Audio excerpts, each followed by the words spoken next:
سارے حضرات ایک تو ادب سے بیٹھ جائیں. یہ جو ساتھی دروازے پہ کھڑے ہیں یہ بھی پیچھے بیٹھ جائیں, باہر جگہ ہے تو باہر بیٹھ جائیں. اور جتنی دیر خطاب ہوگا اس کی انشاءاللہ اردو میں ٹرانسلیشن اور اردو ترجمہ یا کوئی ضروری وضاحت ہوگی وہ میں ساتھ کرتا جاؤں گا. تو آپ نے بڑے توجہ اور ادب سے آپس میں بات چیت کیے بغیر شیخ صاحب کے خطاب کو سننا. بسم اللہ الرحمن الرحیم. الحمد للہ مستحق الحمد والصلاة والسلام على من لا نبي بعده سيدنا محمد صلى الله تعالى عليه وسلم الذي كان نبيا وآدم بين الماء والطين. اللهم فصل وسلم وبارك على سيدنا محمد طب القلوب ودوائها وعافية الأبدان وشفائها ونور الأبصار وضيائها وعلى آله وصحبه أجمعين. الصلاة والسلام عليك يا سيدنا رسول الله.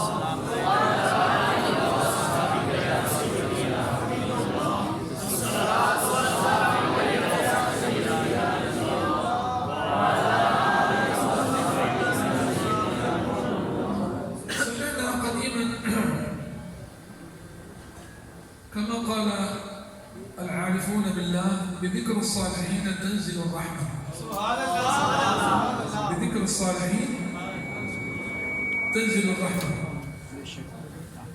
لأن الصالحين والأولياء من أمة محمد صلى الله تعالى عليه وسلم الولي يعني القريب في اللغة العربية. قال ولي من بعد أي قرب من بعد بعد. فالولي في اللغة العربية هو القريب, والقريب بمعنى أن الولي لله يكون قريبا من الله. قريبا معنى لا قريب مسافة. ونحن اليوم إذ نجتمع على ذكر قطب الأقطاب الهيكل الصمداني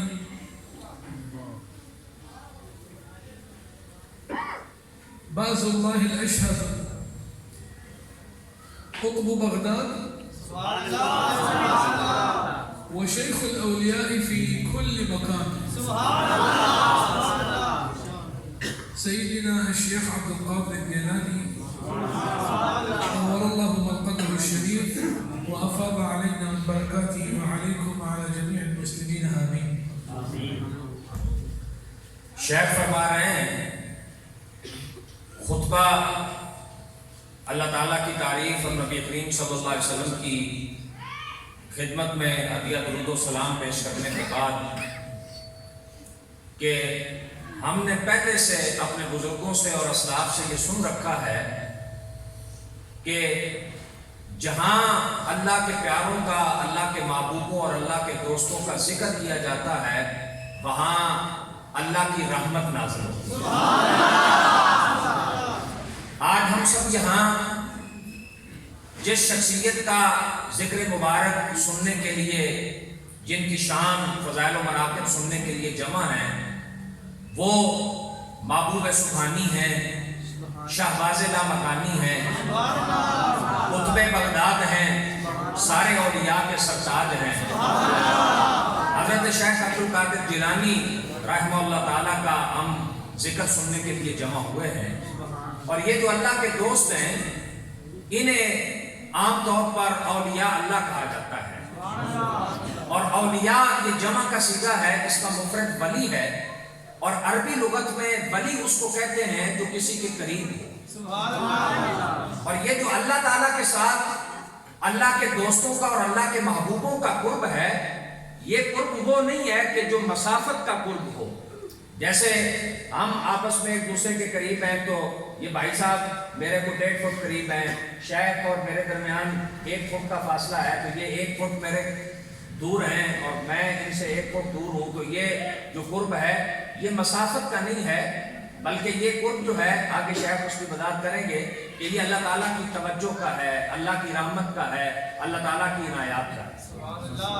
الكثير من أصحاب السير ولا سيما الإمام الذهبي صاحب كتاب سير أعلام النبلاء، هو كتاب ضخم جدا ذكر فيه الكثير من أعلام أمة سيدنا محمد صلى الله عليه وسلم، سواء كان صحابة تابعون تابعين إلى أن وصل ما بعد زمن سيدنا الشيخ عبد القادر الجيلاني. فمن ضمن من ترجم لهم من الأعلام ترجم للشيخ عبد القادر الجيلاني. يقول الإمام الذهبي وهو متشدد في علم الرجال، متشدد جدا في علم الرجال، يعني في علم الجرح والتعديل، وهو تلميذ ابن تيمية، تلميذ ابن تيمية. يقول لم يحصل لشيخ من الشيوخ، لم يحصل لشيخ من الشيوخ من الكرامات ما حصل للشيخ عبد القادر الجيلاني. سبحان الله. من المتكلم؟ المتكلم رجل يعرفه أهل العلم من حيث الصناعة الحديثية وعلم الرجال، يعتبر متشدد جدا. يعني إذا الإمام الذهبي قال هذا الرجل ثقة، خلاص هذا ثقة، يعني لا أحد يجرحه بعده. لكنك عندما ترى الإمام الذهبي يترجم الأعلام، عندما يصل إلى ترجمة الشيخ عبد القادر الجيلاني يقول لم يحصل لشيخ من الشيوخ كما حصل للشيخ عبد القادر من الكرامات، لا قبله ولا بعده. يعني ما حصل في أمة سيدنا محمد ولي من أولياء الله کرامات بهذا الحجم كما حصل للشيخ عبد القادر الجیلانی. شیخ فرما رہے ہیں کہ ہمارے جو سیرت نگار علماء ہیں اور جو تذکرہ نگار ہیں، جو ہماری جو دین اسلام کی مسلمہ شخصیات ہیں، بزرگان دین ہیں، علماء ہیں، ان کے حالات زندگی لکھتے ہیں، ان میں ایک بہت بڑا نام امام ذہبی کا ہے، اور ان کی کتاب ہے سیر اعلام النبلاء، جس میں انہوں نے نبی کریم صلی اللہ علیہ وسلم کی ذات اقدس سے لے کر حضرت محبوب سبحانی شیخ عبد القادر جیلانی علیہ الرحمہ کے بعد تک کے زمانے کے جو ہمارے دین اسلام کی مسلمہ شخصیات ہیں، جن میں صحابہ کرام ہیں، تابعین ہیں، تبع تابعین ہیں، اس کے بعد یعنی آپ یوں دیکھیں کہ نبی کریم صلی اللہ علیہ وسلم کے زمانے سے لے کر حضور علیہ الصلوۃ والتسلیم کے وصال باکمال کے بعد تقریباً 500 سال بعد کے بھی جتنے دین اسلام میں مسلمان شخصیات آئی ہیں، ان سب کے حالات زندگی اور انہیں اللہ تعالیٰ نے جن جن خوبیوں سے، صلاحیتوں سے نواز رکھا تھا، امام ذہبی نے اپنی کتاب میں اس کو ذکر کیا. اور یہ علماء کی جو تصانیف میں سے ایک بڑی تصنیف ہے، کئی 20 جلدوں پر مشتمل کتاب ہے، وہ حضرت امام ذہبی کی ہے.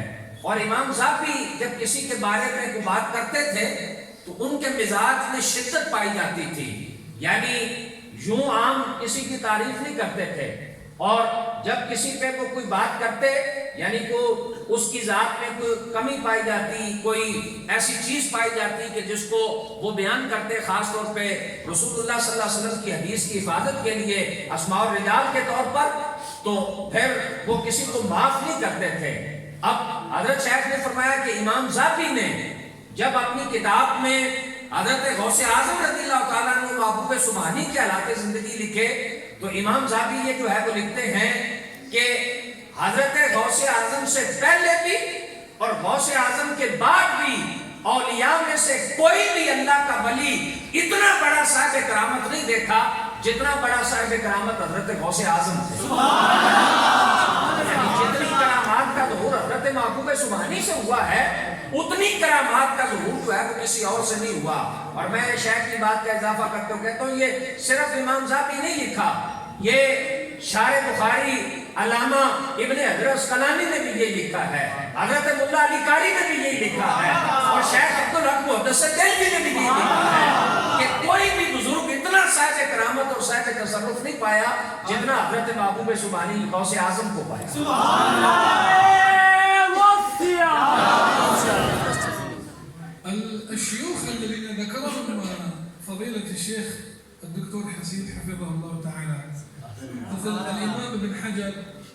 عبد الوهاب الشعراني أو الشيخ عبد الله الدلوي محمد الدلوي، هؤلاء كلهم محبون. بالأصل هؤلاء يعشقون الشيخ عبد القادر الجيلاني، لكن عندما تأتي الشهادة من رجل متشدد وتلميذه ابن تيمية، وعندما سئل ابن تيمية قال أنت لا تحب الصوفية، قال إذا جئتني بواحد مثل عبد القادر أتبعه، إذا جئتني بواحد مثل الشيخ عبد القادر الجيلاني فهو على العين والرأس. سبحان الله سبحان الله. والكرامات التي حصلت للشيخ عبد القادر الجيلاني طبعا هذا فضل الله يؤتيه من يشاء، فضل الله يؤتيه من يشاء والله ذو الفضل العظيم. لكن هذه الكرامات ما جاءت اعتبارا هكذا، هي ليس مسألة يعني نحن نحب الشيخ عبد القادر الجيلاني وعاطفة. أريد من جنابكم أن تسمعوني بقلوبكم لا بأذانكم. اليوم نحن لا نتكلم عن الكرامة من حيث هي كرامة فقط. الكرامة أثر من آثار معجزة النبي صلى الله عليه وسلم على أولياء أمته. الكرامة هي أثر من آثار معجزاته صلى الله تعالى عليه وسلم في أولياء أمته، تظهر على يد أولياء أمته لا على سبيل التحدي.